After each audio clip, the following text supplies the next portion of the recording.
So I think I mentioned this at the end of my preview predictions for Full Gear, which happens this Saturday.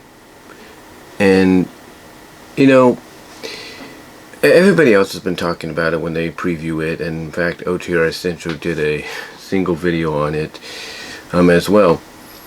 And that is the fact that Bully Ray, a Hall of Famer legend, known for being part of the Dudley Boys, Team 3D, being one of the more, I guess you could say, talked about TNA World Champions in the final years of that company under the TNA banner. He came out on the Busted Open Radio show and he said that, basically in his opinion, that he feels it's not time yet for Adam Cole to become champion, and that they still need to, really bring the heat with this thing, really bring the heat as far as both sides are concerned, and that they should still go with Omega. And yet, although a lot of people respect Bully Mark, if you will, for his opinions, because he has a right to them, he's earned that right due to the legendary career that he's had. Even though they respect his opinion and feel that he's basically talking from experience, like I said, an experience that spanned over 20 plus 30 years. It's like, even though we all respect that, as fans, insiders, and even, fellow Hall of Famers, legends, and people currently in the business competing, even though we all respect and understand that, everybody, in all the areas I just mentioned, unanimously do agree that now is the time for Adam Page to become champion. Now is the time where you strike when the iron is hot, to put that belt on Adam Page. I mean, you build the storyline up for 2 years, you simmered on it a little bit, then you build it back up. And if you're AEW and you're Tony Kahn, that if you don't strike now, when the moment is upon you, when you have the momentum behind this opportunity, at a unmistakable 1,000th degree high, and I said this in a super chat, well, I wouldn't say super chat, but a regular chat last night during Jess Alex's live stream, when he did his previews and predictions. I told him that if they don't pull the trigger here, that the fans will love most of the pay-per-view, but they will crap on the main event. And what I was trying to say, on there originally, even though I couldn't, because YouTube, even in regular chat, gives you a limitation of words to use, I said that basically fans will love the pay-per-view but crap on the main event, and then start comparing AEW to WWE for not pulling the trigger when the opportunity was right there in the palm of their hands. The moral of the story here is you strike when the iron is hot. You strike when the skillet is at a fever, when the skillet is at the appropriate hot temperature. And you don't fumble it. You don't fumble this opportunity, if you know what I mean. You don't screw it up.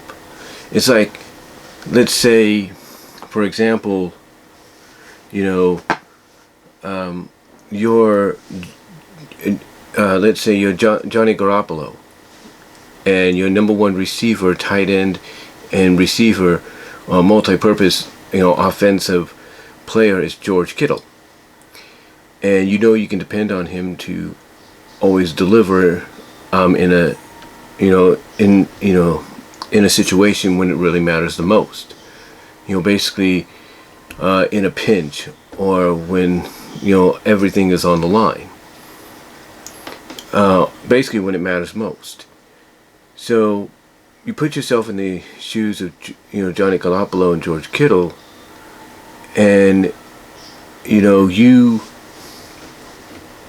and if you're George Kittle, you're dependent on to carry that ball or receive that ball, catch it, and try to run and score a touchdown, maybe the winning touchdown that can get you the division title or get you to the Super Bowl. So imagine if you're Johnny Garoppolo You're throwing that ball to George Kittle. He's got it, and it looks like just as he's about to hit, the end zone. It looks like he's in the clear. He's about to hit the end zone. All of a sudden, he trips just before he hits the end zone, and he fumbles the ball out. And instead of scoring a touchdown, he cost, the 49ers the game. He cost the 49ers the chance of the playoffs, the division title, the Super Bowl, stuff like that. And it doesn't just go for, Garoppolo and Kittle, Garoppolo and Kittle. It can go for, Mahomes and one of his top players on the Chiefs. It can go for Aaron Rodgers and his top, guy, receiver, tight end on the Packers. Brady and Gronk, you name it. And, what happens is fans will never, they'll get over it, but for a time they will not let the person that was supposed to score the winning touchdown for their team, to give them that championship, to give them that opportunity, they will never let them live it down for a while. Yeah, they'll get over it and basically let, the off-season heal the wounds. But there will be times, even during the off-season, even during the preseason of the new season, that they will still let, people like Kittle and Garoppolo, but mostly Kittle, or, someone like Gronk, know that, hey, you blew it. You blew us a chance of being champions. You blew us a chance of being in the playoffs. You blew us at being the division, being in the Super Bowl, winning the Super Bowl. They will let them know it. They will let them hear it, over time. They will let them know it at an extreme high after that moment is said and done. And afterwards, for maybe a couple of weeks or something, you'll hear the news. You'll hear news or sporting news sites and channels like ESPN and Fox Sports and all of them, basically, reminding that player of of the screw up that they did, and not really letting them live it down until, all of a sudden, okay, off season is here, and now they're back in camp, and now they're readjusting what they're doing, they're fixing any issues, going over that same play again to make sure that there's no issues this time whatsoever, when they try to attempt it in the future once more. But again, they will never let the player down. They will never let the player, what I'm trying to say is they will never let the player live it down. Is, what I'm trying to say. I almost had a brain fart trying to think about what I was going to say there. I do apologize if it seemed like I kind of went, like that. I was trying to think about what I was going to say. But, yeah, they will not let the player live it down for a while because of the screw-up that they did. And the same thing will happen here with AEW and Tony Kahn if they don't pull the trigger and put the belt on Hangman Adam Page. Because the opportunity is right in front of them. Hangman Adam Page is the guy that represents the end zone. He represents, winning the Super Bowl. He represents winning the division championship. He represents making it to the playoffs. Or in the case of AEW, like I just said, he represents winning that Super Bowl and becoming Super Bowl champions. If Tony Khan doesn't strike right now when the iron is hot, when the skillet is hot, and give the belt to Hangman Adam Page, again, it'll be like if you fumble, if you're dependent on as the top guy to carry the team to the playoffs, to the Super Bowl, and you end up fumbling that opportunity away. AEW can't do that. This time is now to strike. The time is now to strike. And the way they went off with Dynamite at the end last night with what Omega and Callis did to Page, that is old school wrestling terminology 101. And that old school wrestling terminology 101 is when you have the heels do that, not only does it confirm that they see, that person, that challenger, as a viable threat, probably the most threatening viable threat around, but that's also a message to the fans that, yeah, this guy's going to get the belt. He's going to get the belt no matter what obstacles he goes through at Full Gear.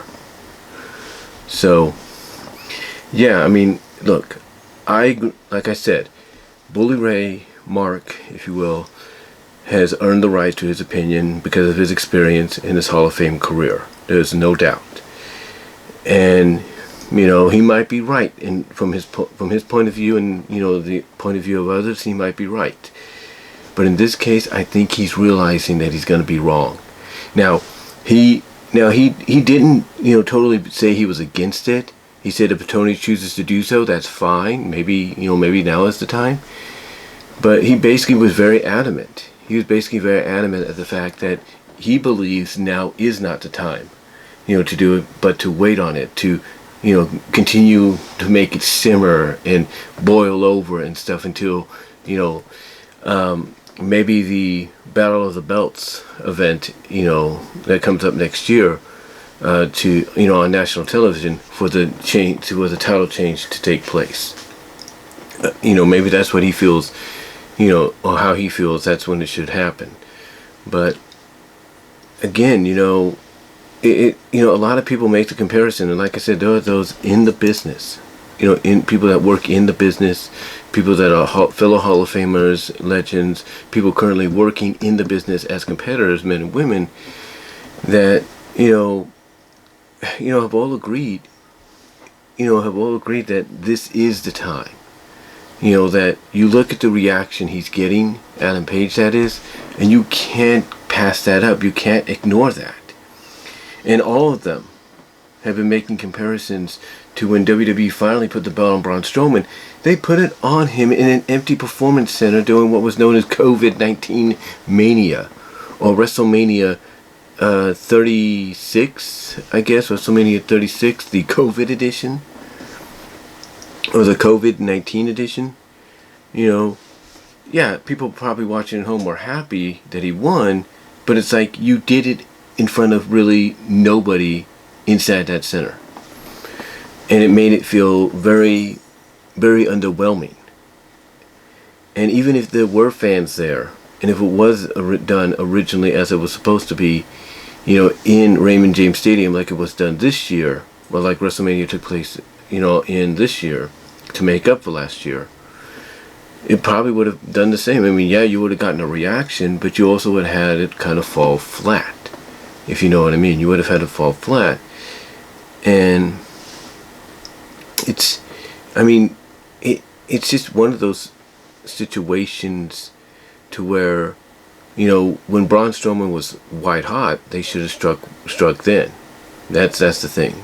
They should have struck then and been done with it, but they didn't. And if you're Tony Kahn, you don't want to do that here. You want to strike when the skillet is hot. You want to strike when the iron is hot. And it's not just something with sports, if you will, as a good example of striking when it's hot, or depending on the person that is white hot on your team right now that will constantly score for you. But it's also like with movies, with shows. A good example, and I've said a good example of this as I fix the poster for it. Well, not fix it, but kind of push on the bottom end of the poster to keep it from peeling off. A good example of striking when the momentum's hot when it comes to taking a show, a franchise, if you will, making it into a movie. My Little Pony Friendship is Magic. That became a hot commodity, more so than they expected. And what did they do? They made the announcement at San Diego Comic-Con that they were doing a movie. Season 4, at the end of Season 3 into Season 4, they made the announcement they were doing a movie, a theatrical movie, because of the fact that they wanted to strike when the iron was hot. And they did. And in a way, the movie did pay off. It made back its budget at the box office very decently. And it was a decent success. It really was. And people still enjoy it. Fans still enjoy it. Non-fans still enjoy it to this day. Another good example is, Transformers the movie, 1986.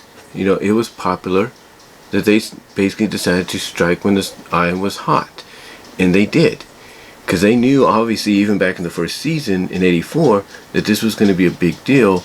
And it turned out to be just that. And that's why they were making the movie around the end of the first season and into the second season, because they wanted to strike when the iron was hot. That's what they wanted to do. A good example of what could have been a good example of striking when the iron's hot again is Mighty Morphin Power Rangers. Power Rangers came out here in the US in '93. 2 years later they had a movie. Yeah, the movie was a little bit more different. It was a movie version, if you will, of the series. You know, big budget and everything, with the same actors and all that. But still, it was a theatrical film that was, you know, brought to life and was, you know, struck basically when the iron was hot. When, you know, Power Rangers was on fire. You know, they didn't wait. They didn't wait whatsoever. They struck when the iron was hot, which was good. Another good example of a show that they could have done that with, or a franchise they could have done that with, is Sonic the Hedgehog, if you will. You know, they could have done it with that show too. You know, with the Sonic SatAM series, like Ben Hurst originally wanted to do later on.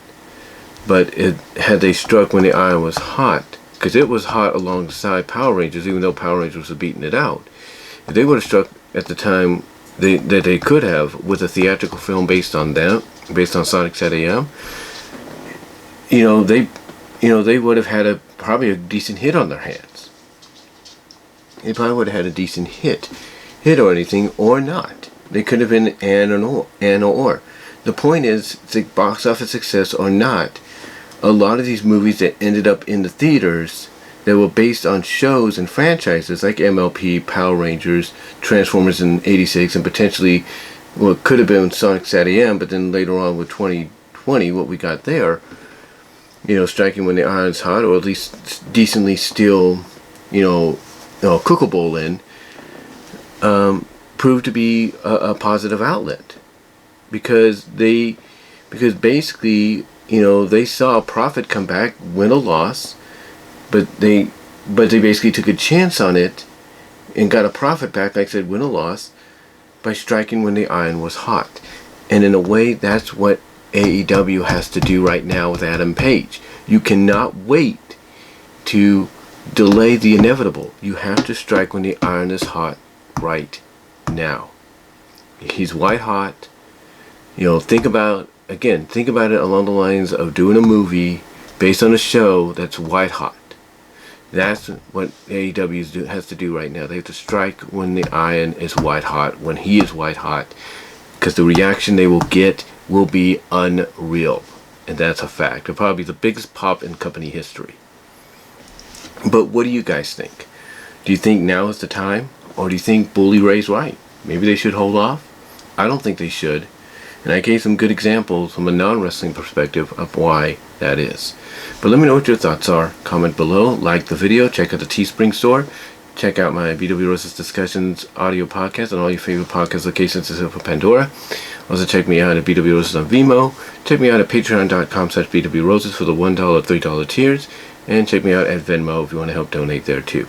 So until next time, guys, I am out.